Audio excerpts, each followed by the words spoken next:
Today we're going to look at Chapter 1, Electrostatic Force. These are the final answers for today's questions. Questions 1.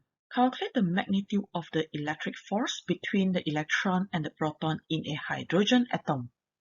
Assume the distance between proton and electron is 5.3 times 10 to the power of negative 11 meter. The keyword here is the force between the electron and the proton, which indicates that you are not looking at the force acting on any specific charge. You are looking at the force between two charges, either the attractive force or the repulsive force. To solve this question, let us start from the diagram. Step 1. Sketch force diagram. So how to sketch force diagram? Since you are not looking at any specific charge, therefore you just have to sketch the diagram for both of them. So you have one positive charge and one negative charge. So positive charge is the proton, negative charge is the electron. So there's an attractive force between them because these two, they are unlike charge. Once we have the diagram, now let us proceed to the calculation. Step 2. Apply Coulomb's law equation. F equals to kq1 q2 over r squared. Now as you can see here, I put the modulus right here because what I want is just the value. Okay, so without a sign.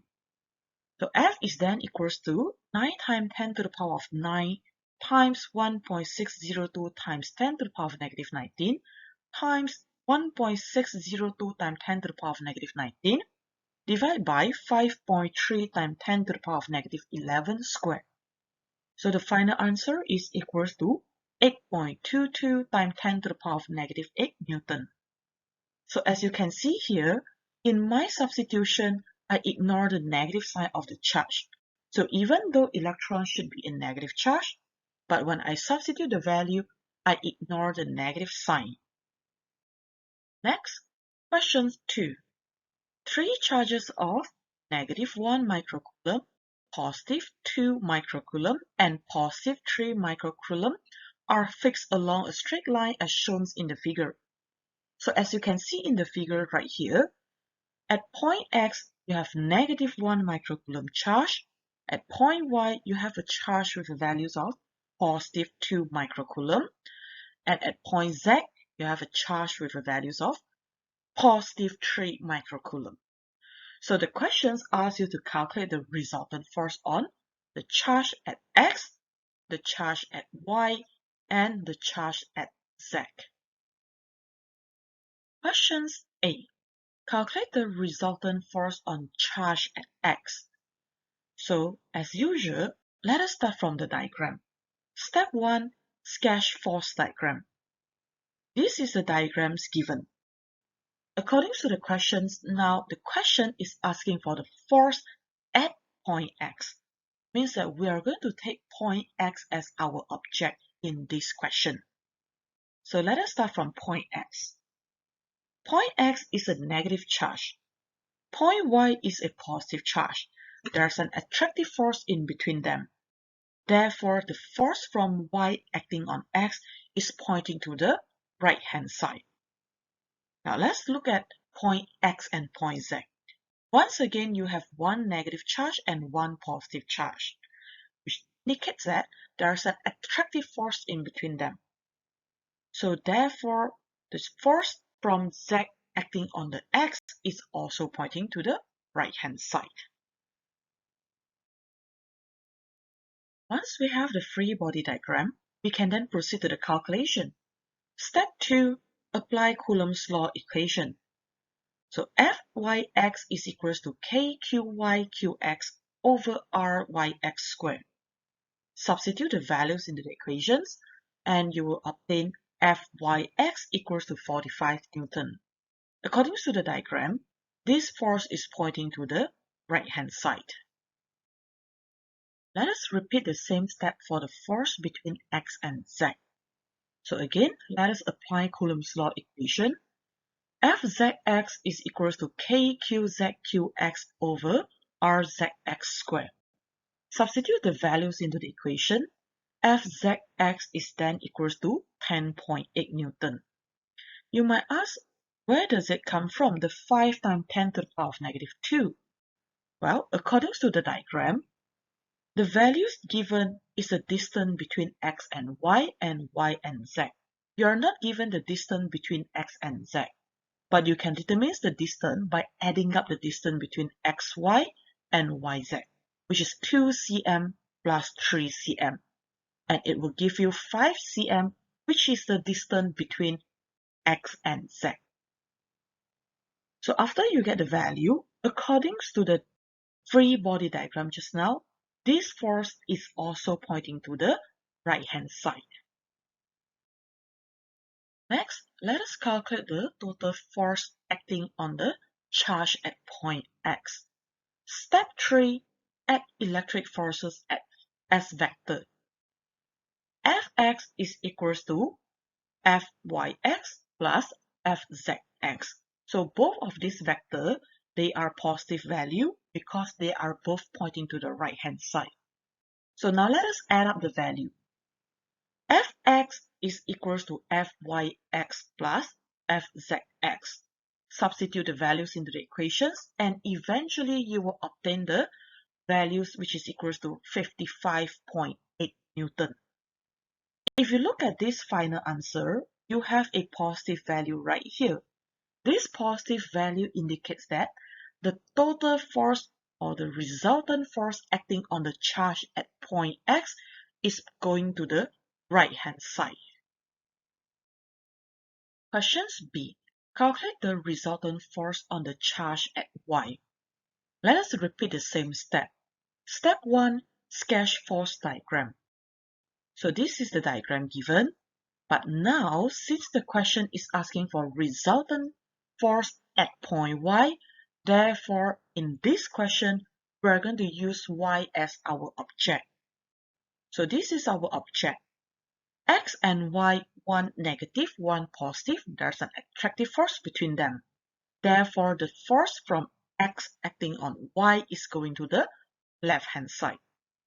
If you look at Y and Z, both of them, they are positive charge, which means there's a repulsive force in between them. So the force from Z acting on Y is also going to the left-hand side because it tried to push the charge away from it. Next, let us proceed to the calculations. So step 2, apply Coulomb's law equation. Fxy is equals to kqxqy over rxy. Substitute the values in the equations and eventually you will get 45 Newton. According to the diagram, this force is pointing to the left-hand side. Repeat the calculations for the force in between Y and Z. So apply Coulomb's law equation. Fzy is equals to kqzqy over rzy squared.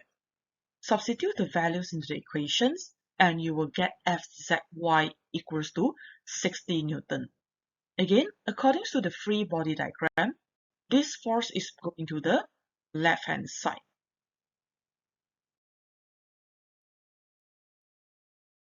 Once you have the force between xy and yz, now let us calculate the resultant force acting on the charge at point Y. So step 3, add electric forces as vector. So Fy is now equals to negative Fxy plus negative Fzy. Both of these vectors, they are in negative vector because both of them, they are pointing to the left-hand side. So now let's proceed to the value. Fy equals to negative Fxy minus Fzy.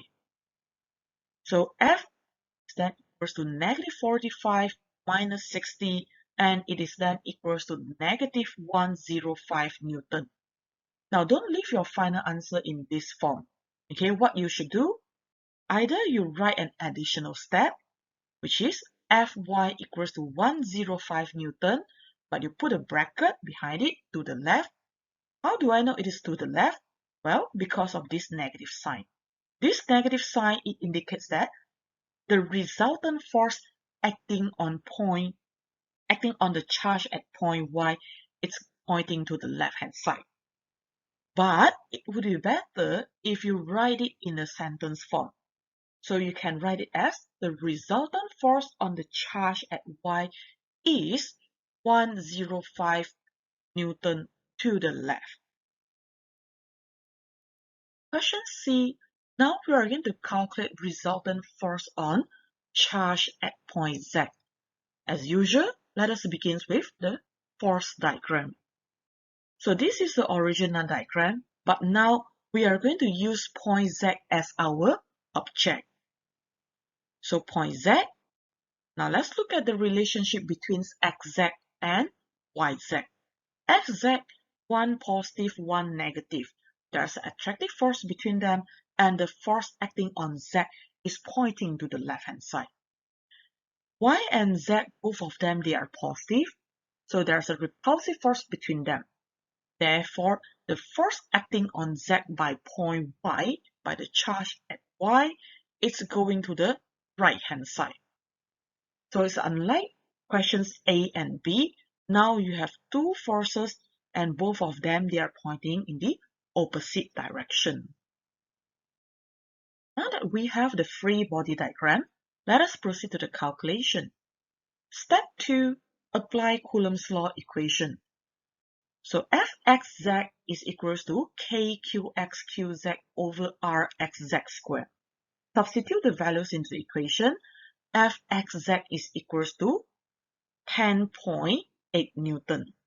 According to the free body diagram, this force is to the left-hand side. Let us repeat it again for the force between Y and Z.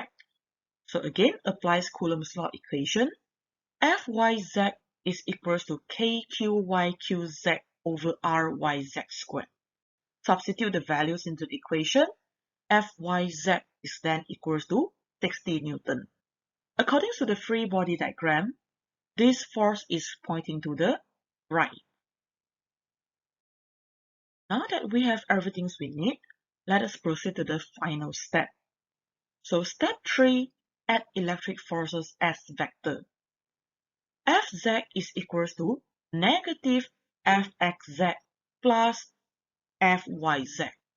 So now you have one negative and one positive because they are pointing towards opposite direction. So the value, okay, you substitute the value and the final answer Fz is equals to 49.2 Newton. According to this value, since it is a positive value, which means now this force is pointing to the right. Let us proceed to the last questions for today's revision. Question 3.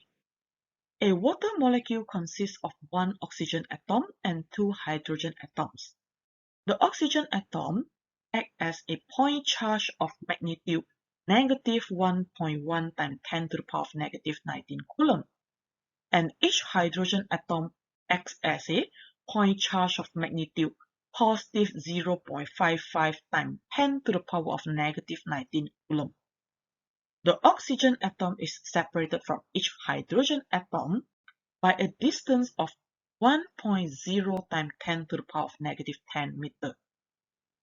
And the model for the arrangement of this atom is as in the figure shown. So this shows you how they are being arranged. Assuming that the model is correct, sketch a diagram showing each of the forces acting on the oxygen atom due to the two hydrogen atoms, and then determines the magnitude as well as the direction of the resultant force on the hydrogen atom. Now, if you look at question 3, this is a 2D question, which means now it involves resolving vector. Again, let us start from free body diagram. Step 1, sketch force diagram. How to sketch force diagram? Now, this is the diagram given. First of all, you need to know what type of charge are they. So, oxygen is a negative charge, and two hydrogen, both of them, they are positive charge. So if you look at the diagram, H and O, one positive, one negative, which means there's an attractive force between them. So the force acting on the oxygen atom is as shown in this diagram. Now that we have the free body diagram, before we proceed to resolving vector, let us calculate the magnitude of each force. So step 2, apply Coulomb's law equation. FHO is equals to KQHQO over ROH squared. Substitute the values into the equation. FHO is equals to 5.45 times 10 to the power of negative 9 Newton. Both forces, they are going to have same magnitude because you are calculating the force between an oxygen atom and a hydrogen atom, and the distance between them, they are equal. Next, step 3. Resolve the vector into x and y component. This is the diagrams given. The first things that we should do is to add an axis into the diagram. So in this diagram, I'm going to add a vertical axis to it. After I add this vertical axis, I need to determine the angles between the force and the axis. So the force and the axis, the angle between them is 54 degrees. Before I proceed to the calculation, there's one more thing that I would like to do, which is to add a subscript to the force. The reasons why I add the subscript to the force is because even though the magnitude is the same, but they are pointing towards different direction. So you need a subscript to differentiate them. Let us proceed to the table now. So this is a table consists of an x and y component. I'm going to start from FHO1. So FHO1, if you resolve it, x component should be a negative value because it is pointing to the left. And y component is also a negative value because it is pointing downwards. Next, FHO2. After you resolve FHO2, you are going to obtain a positive x component because it's pointing to the right-hand side. And the y component is also a negative value because it is pointing downwards. And the last step before we calculate the resultant vector is to calculate the net force or the total force along the x component and also along the y component. How to calculate it? Well, you can simply add them up. So summations fx is equals to 0 and summations fy is equals to negative 6.01 times 10 to the power of negative 9 Newton. Last, now we have everything ready, let us proceed to the final step. Step 4, calculate the resultant vector. So the force acting on the oxygen atom, Fo, is equals to square root summations Fx squared plus summations Fy squared. Substitute the values into the equations and you will obtain Fo equals to 6.41 times 10 to the power of negative 4 Newton. How to determine the direction? If you look at summations Fx and summations Fy, summations Fx is equals to 0. Only summations Fy come with a value, which tells you that now you have a force that is acting along the y component. And since summations Fy is a negative value, which tells us that our Fo is a force that is pointing downwards. So that's all for today. I will see you again tomorrow.